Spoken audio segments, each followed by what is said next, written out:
In a simple etude machine, two unequal masses m1 and m2 are connected by a string going over a clamped light smooth pulley. In a typical arrangement, m1 300 gram and m2 600 gram, the system is released from rest. First है part बच्चों, find the distance traveled by the first block in the first 2 seconds. B part is find tension in the string, and C is find the force exerted by clamp on the pulley. All right.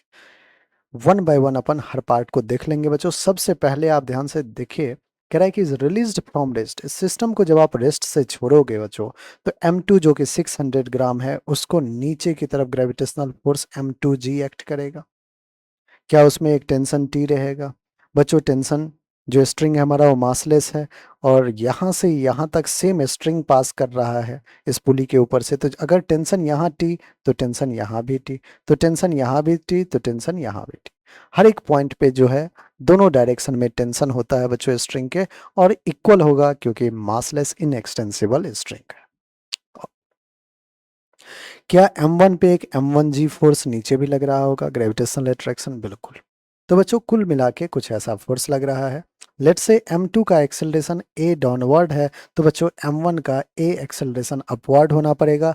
Same string से connected है तो acceleration भी same रखना पड़ेगा। नहीं तो बच्चों ऐसा भी हो सकता है कि अगर M2 ज़्यादा फास्ट भाग गया, ज़्यादा एक्सेलरेट कर गया, M1 कम, तो स्ट्रिंग कहीं टूट जाए। ऐसा भी हो सकता है कि M1 का एक्सेलरेशन ज़्यादा कर दे, M2 का कम, तो स्ट्रिंग फिर से क्या हो जाए, स्लैक कर जाए। तो ये दिक्कत आ सकती है, तब तो टेंशन ही जीरो हो जाएगा। इसलिए M2 अगर a एक्सेलरेशन से नीचे जा रहा है तो M1 को भी a एक्सेलरेशन से ऊपर जाना ही होगा, for maintaining same tension through out the string. Alright, बहुत बढ़िया, बहुत अच्छी बात है। हमें पहला पार्ट में डिस्टेंस ट्रेवल्ड पूछा है बच्चों। डिस्टेंस ट्रेवल फर्स्ट 2 सेकेंड में।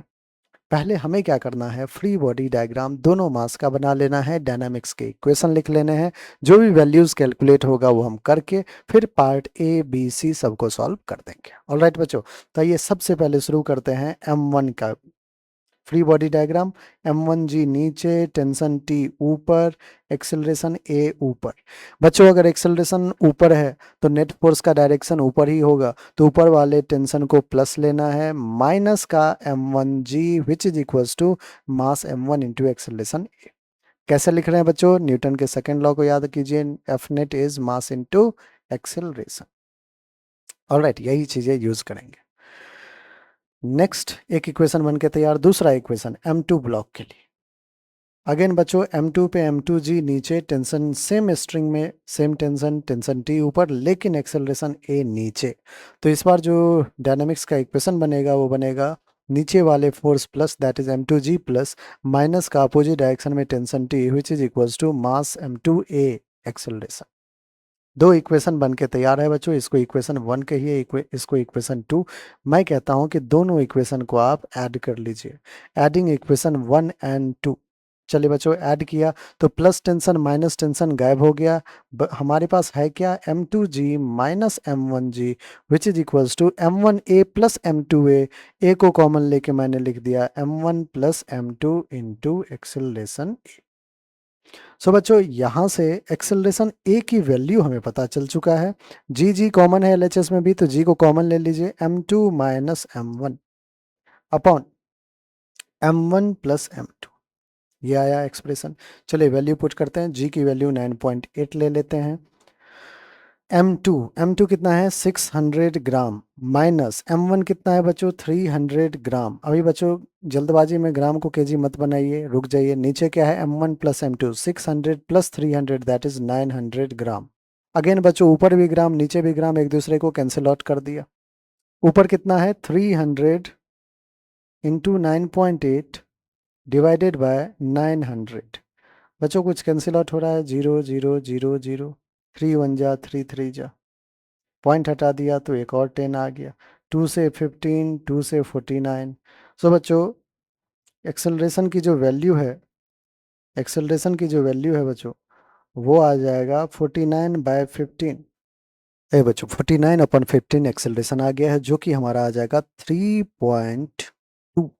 3.2 मीटर पर सेकेंड स्क्वायर। चलिए एक्सेलरेशन आ चुका है। लेकिन बच्चों हमें क्या फाइंड करने कहा है, अगर पार्ट ए को देखिए तो कह रहा है कि find the distance travelled by the first block in first 2 second. Alright बच्चों, तो ए पार्ट एक्सेलरेशन की वैल्यू रखे हैं, कोई दिक्कत नहीं है। पार्ट ए की बात करें अपन, क्या कह रहा है पार्ट वन में, डिस्टेंस ट्रेवल्ड है फर्स्ट ब्लॉक का, तो आप कहोगे कि sir S is equal to acceleration तो कांस्टेंट है, तो S is equal to U T plus half A T square लिख लेते हैं, क्या बुरा है इसमें, कोई दिक्कत नहीं है। S is equal to U T, U zero है तो जीरो इनिशियली रेस्ट पे ही था तो जीरो हो गया, प्लस का हाफ ऑफ एक्सेलरेशन जो कि 3.2 है, टाइम है फर्स्ट 2 सेकेंड, तो 2 का स्क्वायर 4, सो 2 1 जा 2 2 जा, एस की वैल्यू बच्चों कितना आ गया, 2 2 जा 4, 3 2 जा 6, 6.4 मीटर, 6.4 मीटर हमारा एस की वैल्यू आ चुका है। ठीक है, अब कहोगे कि सर दूसरा पार्ट भी कर लेते हैं, एक पार्ट तो हो गया। बी पार्ट, बी पार्ट है कि find the tension in the string, बहुत बढ़िया।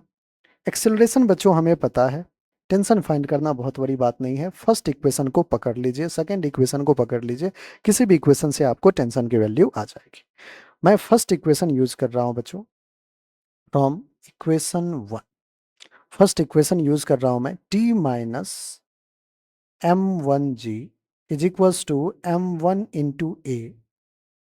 चलिए जो भी वैल्यूज पता है सब पुट करते हैं, टेंशन नहीं पता रहने देते हैं। माइनस का एम वन जी 300, और ये बच्चों ग्राम है तो केजी बना दिया, जी की वैल्यू 9.8 ले लिया, which is equals to m1 again 300 divided by 1000 into acceleration is 3.2।